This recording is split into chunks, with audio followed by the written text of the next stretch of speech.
खड़ दो। बिस्मिल्लाहिर्रहमानिर्रहीम।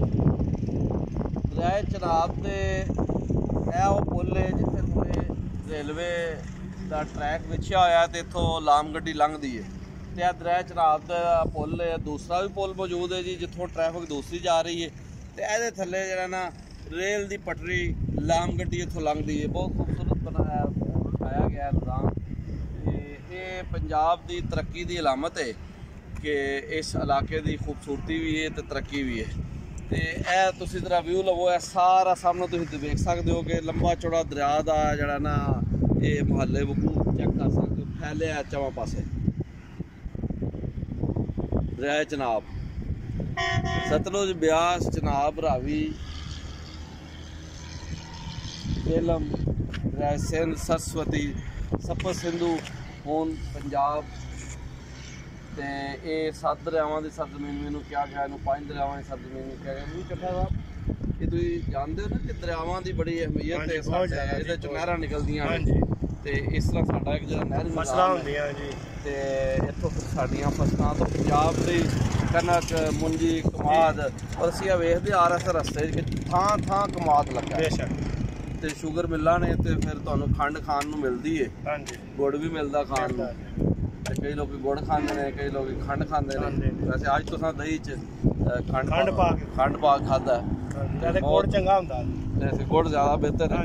तो असीं थोड़ा अगां वधांगे दरिया के इस पासे। तो तुसीं जरा वेखो कि इस टाइम दरिया च पानी तो कोई नहीं, बस एवें माड़ा माड़ा जिहड़ा पानी जिहड़ा आ रहा है वो वेख सकने आं।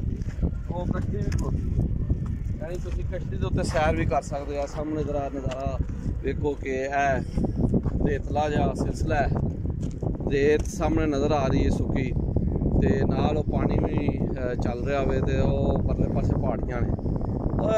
इस गल की लोड़ है तो असीं हुकूमत अगे बेनती भी कर रहे हैं कि पहाड़ां नूं हुण गैर जरूरी तौर पर कटिया ना जाए, ताकि ये जरा हुसन है ये ख़त्म ना हो, खूबसूरती ख़त्म ना हो।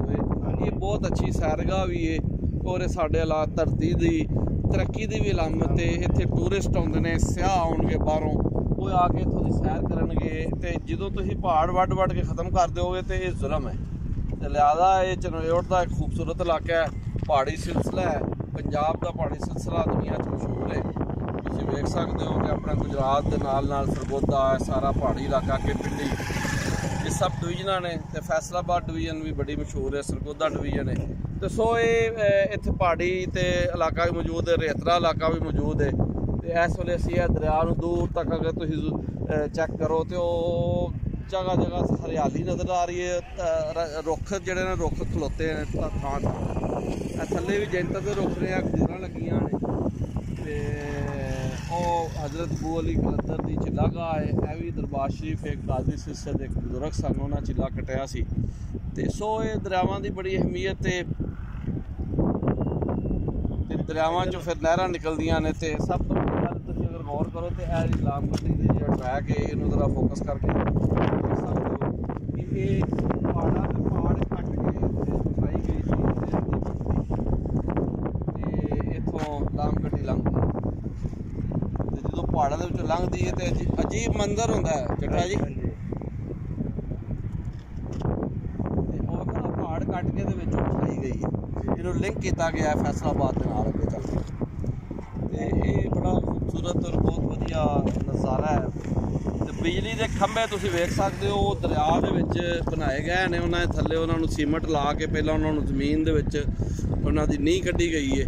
नींह दे विच उन्होंने चंगी तरह कंक्रीट करके उन्होंने खिलारिया गया और उत्ते फिर बिजली के खंभे ने। और ये इन्नी तेज़ बिजली है कि दूरों ही बुला लेंदी है कोल अपने। तो अल्लाह ताला महफूज रखे हर एक नूं, इसलिए इन्होंने उच्चा करके जरा बनाया गया ताकि पानी जरा ना वो इन्होंने मार ना करे। ठीक है जी। तो यह रस्ता तुसीं वेख सकते हो जरा साइड से होके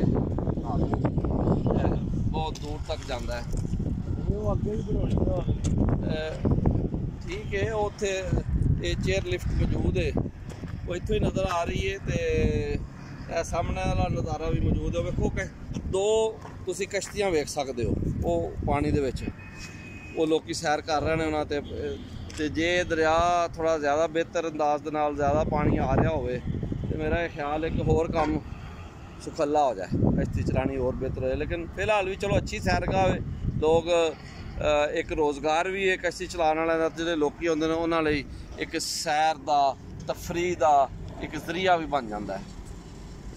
ਜ਼ਰੂਰਤ ਸਮਝਦੀ ਹੈ ਕਿ ਜਿਹੜਾ ਮਹਿਕਮਾ ਸਿਆਹਤ ਹੈ, ਟੂਰਿਜ਼ਮ ਹੈ, ਟੁਰਨ ਫਿਰਨ ਵਾਲਾ ਮਹਿਕਮੇ ਨੂੰ ਹੋਰ ਬਿਹਤਰ ਕੀਤਾ ਜਾਏ ਤਾਂ ਕਿ ਲੋਕਾਈ ਨੂੰ ਹੋਰ ਮੌਕੇ ਮੁਯੱਸਰ ਆਉਣ। ਇਹ ਇੱਕ ਆਮਦਨ ਦਾ ਵੀ ਜ਼ਰੀਆ ਹੈ ਤੇ ਨਾਲੇ ਮੁਲਕ ਦੀ ਤਰੱਕੀ ਦੀ ਅਲਾਮਤ। ਇਹਦਾ ਜਿਹੜਾ ਸਲਾਮ ਹੈ ਪੂਰੇ ਵਰਲਡ 'ਚ ਜਾਂਦਾ। ਅਸੀਂ ਹੁਣ ਵੀਡੀਓ ਵੀ ਇਸ ਲਈ ਬਣਾ ਰਹੇ ਹਾਂ ਕੂਕ ਪਾਕਿਸਤਾਨ ਕੂਕ ਰਾਹੀਂ ਕਿ ਚੌਧਰੀ ਮੁਹੰਮਦ ਨਦੀਮ ਅਸ਼ਰਫ ਕੈਮਰੇ ਦੇ ਪਿੱਛੇ ਆਪਣਾ ਮਹਾਰਤ ਦੇ ਨਾਲ ਕੰਮ ਕਰ ਰਹੇ ਨੇ। ਇਹ ਮੈਸੇਜ ਪੂਰੀ ਵਰਲਡ 'ਚ ਜਾਏਗਾ ਤੇ ਬਹੁਤ ਵਧੀਆ ਔਰ ਸੋਹਣਾ ਔਰ ਖੂਬਸੂਰਤ ਨਜ਼ਾਰਾ ਹੈ। ਸਾਹਮਣੇ ਟ੍ਰੈਫਿਕ ਰਵਾਨਾ ਵਾ ਜੀ, ਤੁਸੀਂ ਵੇਖ ਸਕਦੇ ਹੋ। ਤੇ ਦੇਖਿਆ ਜਾਏ ਤਾਂ ਦਰਿਆ ਕੰਢੇ ਇਹ ਖੂਬਸੂਰਤ ਮਸਜਿਦ ਵੀ ਦਰਿਆ ਦੀ ਖੂਬਸੂਰਤੀ ਨੂੰ ਹੋਰ ਵਧਾ ਰਹੀ ਹੈ। 5 ਵਕਤ ਇੱਥੇ ਅਜ਼ਾਨ ਹੁੰਦੀ ਹੈ, ਨਮਾਜ਼ ਹੁੰਦੀ ਹੈ ਬਾਜਮਾਤ। ਇਹ ਮਾਸੂਮੀ ਸਿਲਸਿਲੇ ਦੇ ਜਿਹੜੇ ਨਕਸ਼ਬੰਦੀ ਬਜ਼ੁਰਗ ਨੇ ਉਹਨਾਂ ਦਾ ਪਰਾ ਮਜ਼ਾਰ ਹੈ ਤੇ ਉਹਨਾਂ ਦੇ ਜਿਹੜੇ ਮੁਰੀਦੀਨ ਨੇ ਉਹਨਾਂ ਨੇ ਇੱਥੇ ਮਸਜਿਦ ਤਬੀਰ ਕੀਤੀ ਤਾਂ ਕਿ ਲੋਕਾਈ ਜਦੋਂ ਇੱਥੇ ਆਏ ਉਹਨਾਂ ਨੂੰ ਨਮਾਜ਼ ਪੜ੍ਹਨ ਦਾ ਮੌਕਾ ਮੁਯੱਸਰ ਹੋ ਸਕੇ। ਤੇ ਕਾਫੀ ਮਾਲੂਮਾਤ ਜੀ ਅਸੀਂ ਮੁਹੱਈਆ ਕਰਤੀਆਂ ਨੇ। ਉਮੀਦ ਹੈ ਸਾਡੇ ਸਾਮੀਨ ਔਰ ਨਾਜ਼ਰੀਨ ਨੂੰ ਇਹ ਸਾਰਾ ਸਿਲਸਿਲਾ ਪਸੰਦ ਆਏਗਾ। ਲੈ ਆਓ ਯਾਰ ਹਵਾਲੇ ਰੱਬ ਦੇ, ਲੈ ਆਓ ਯਾਰ ਹਵਾਲੇ ਰੱਬ ਦੇ, ਮੇਲੇ 4 ਦਿਨਾਂ ਦੇ।